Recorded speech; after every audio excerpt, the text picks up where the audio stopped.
Well, my name's Anthony, or Ants, and at 11 I moved to Christchurch with my family, and I lived in Christchurch most of my life. It's a really beautiful city. I went to university and got a Masters in Physics there.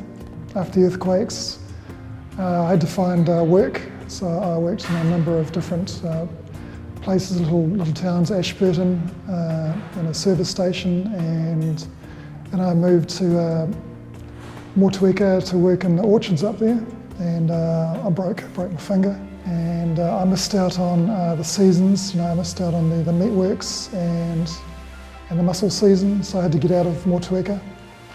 So I stuck all my possessions in my car, and I drove to the North Island and tried to look for work in Auckland, but it was just it's too big, and I started driving around looking for work, and my car ran out of fuel.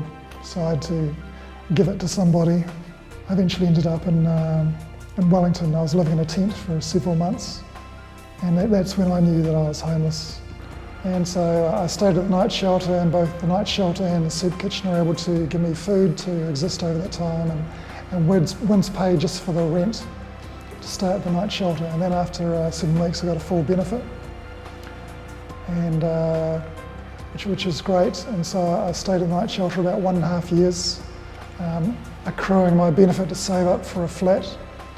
And then after 1.5 years, I was able to move into city council housing in Wellington. Been managing the soup hub. I've been helping the technicians upgrade to 5 new machines kindly donated by the city council.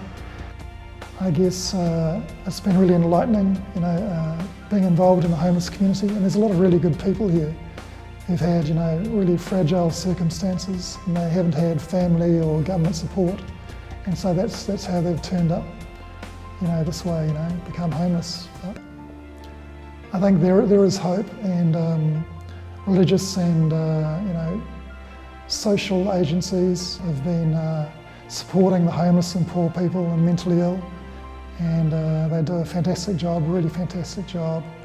I love coming to the soup kitchen because there's no judgment, all are welcome, and it's a safe and secure place.